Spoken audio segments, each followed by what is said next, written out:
It's another day for 40k with a brand new, and I do mean almost completely brand new, codex on the horizon. The Imperial Agents Codex is coming up for pre-order this coming weekend, and it is bringing along a mix of Inquisitors, Grey Knights, Death Watch, Sisters of Battle, and more.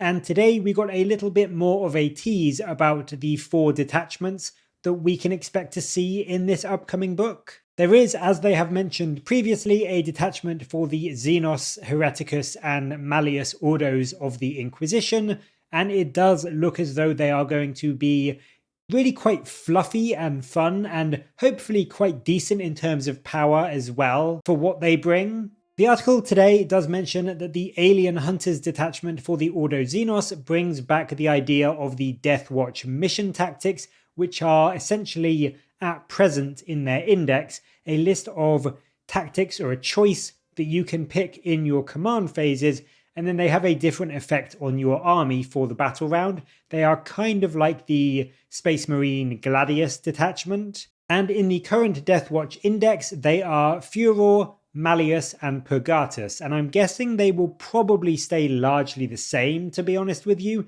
Furor lets your weapons have sustained hits 1, whilst Malleus gives you lethal hits, and Purgatus is your precision when you get a critical hit. So they're not too shabby really in terms of the buffs they bring, and they are also quite flexible because you can choose them on a battle round basis. Now, you can only use them. This is going by current rules anyway. It could well change in this new book, but as I said, I imagine it's going to stay largely the same, let's be honest. And at current, you can only use each of these once per battle, so you will only get 3 full battle rounds of these buffs. But the fact that you can choose them when you want, and there may well be a stratagem to get another one on at least a unit or 2 later on in the game or something. So there is a good bit of flexibility there, and it does mean that with this detachment, you can, for at least 1 battle round, really go heavy into taking out infantry or vehicles or characters when you need to. So I do think this one is quite good. It should be quite fun, and it should give you some really good options for how you want to dismantle your opponent. For the Sisters, and in particular in this codex, the Ordo Hereticus, the Purgation Force is all about flames and purifying, cleansing fire. You get ignores cover on your ranged weapons, and then it also says in the article that you get a bonus when targeting hordes of chaos troops. So to me, that sounds like there is going to be an extra buff on top of that, maybe just against chaos based on the wording that they've chosen, but maybe something like getting an extra dice on your blast weapons, or counting enemy units as having more models to get more shots on those weapons. Because they've said a bonus against targeting hordes of chaos troops, the 2 things that I take from that is that it may be specific to chaos, and it is going to be a buff against bigger squads. So that to me reads something that benefits blast weapons. Now, the ignores cover just by itself is quite handy to have on your ranged weapons, and there is a lot of cover in 10th edition, so being able to ignore it on not just things like your flamers and that sort of thing, but on all of your ranged guns will make them all essentially plus 1 AP most of the time, which is a quite nice buff to have. And then depending on that extra part about the Chaos Hordes, could make it a reasonably good detachment, albeit one that is maybe a little bit niche against chaos specifically. The Ordo Malleus, which is typically your Grey Knights, they instead bring the Demon Hunters detachment, and this again seems to have a bit more of a niche focus. Part of the rule is that you get to reroll hit rolls of 1, which army-wide is a nice little detachment bonus. It does give a lot more reliability to your output, and if it works on both melee and shooting, I do think that is actually a quite nice little detachment rule. But then it's got a second part, again like the Purgation Force, which is really quite niche, or potentially quite niche. This one gives you reroll wound rolls of 1, but only against demons. So this one, unlike the Purgation Force one, where we don't actually know if that is going to be specifically chaos, I'm just going on their wording, they do actually say in this part that it is only against demons. So that is kind of not amazing. It's very, very unlikely to come up. And it does feel like a bit of a shame, because to me, this feels like you're getting a bit of a detachment rule that isn't going to do much half the time. And to me, that always makes me feel like I'm paying extra points for a rule that isn't really going to have a big impact. Now, don't get me wrong, as I said, reroll ones army-wide on potentially your ranged and your melee attacks is a very good bonus, and it could make the detachment quite nice anyway, but it annoys me a bit that the second part is so focused and so niche, because unless you know you're playing against demons, or you've got a lot of friends or tournament players near you that play demons, this is a rule that like 95% of the time just won't actually have an impact on your army. So those are the 3 detachments that focus around the Inquisition, but then as was mentioned previously, there is a 4th detachment, which is the Imperialis Fleet Detachment. Now, we did get this one teased a little while ago anyway, and we saw the detachment rule of eliminate at all costs and also acquire at all costs, which basically give you a nice way to kill some enemies with a bonus to your hit rolls, or give you some better objective control with a 5-up in run and +1 OC, thanks to acquire at all costs. And in the article today, we got shown a little bit more with 2 of the enhancements and 2 of the stratagems for this detachment. The Combat Landers enhancement is a Voidfarers model only, which I think will be things like your Rogue Traders and that sort of character HQ, and it gives up to 3 Voidfarer units the Deep Strike rule.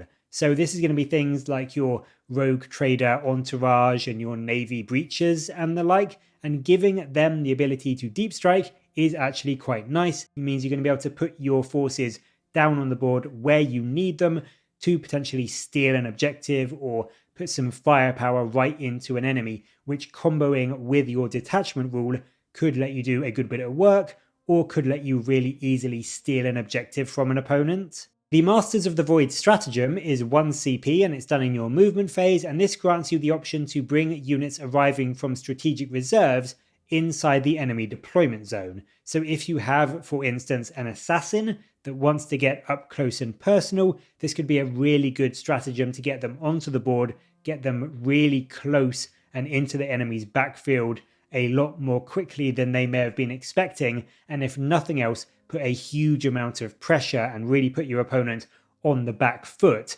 right from almost the start of the game. So those 2 are good, but it gets even better when you start getting into the midst of battle though, because there is another enhancement and another strat shown.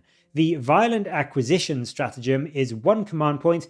Now this can be done in your shooting or your fight phase, and you pick a unit and it gains sustained hits 1, lance, and ignores cover when it shoots an enemy within range of an objective. Now obviously lance only affects melee, but sustained hits and ignores cover is going to add a lot of damage to your shooting, and if you did charge a unit in, getting not only that bonus to wound with lance, but also the extra hits with sustained hits 1 could make something again like an Eversor Assassin absolutely terrifying into something like a unit of guardsmen or other lighter infantry that might be holding on to an objective you want.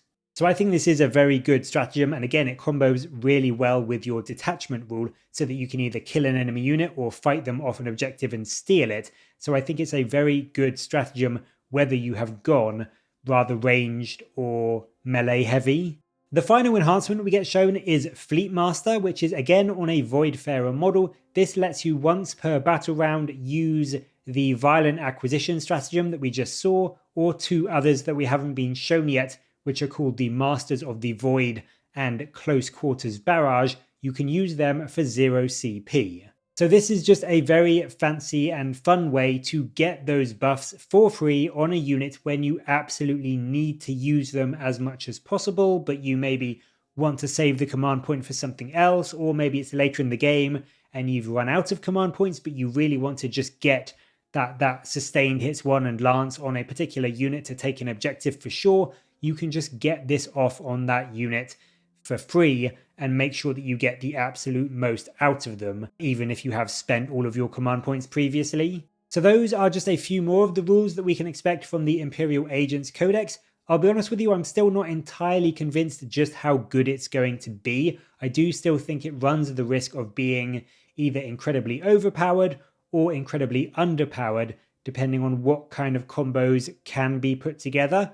But it is also worth noting, we got some clarification yesterday on the fact that inside the codex there are going to be two sets of points, which is the points that you pay for taking the units just inside and within its own codex, like self-contained in the codex, or when you are taking these units as auxiliaries in other factions. So, for instance, bringing one of the units from the Imperial Agents Codex inside another Imperial army will cost you more because you are potentially using that unit to shore up a weakness in your main, bigger army. Whereas if you are just bringing that unit in a pure Imperial Agents army, it will cost you the lower value because it is balanced out and kind of all measured up against each other inside that own individual codex. So that is nice. It could help to balance things out and keep things a bit more fairer rather than just having this one unit that is a must take in every single Imperial army.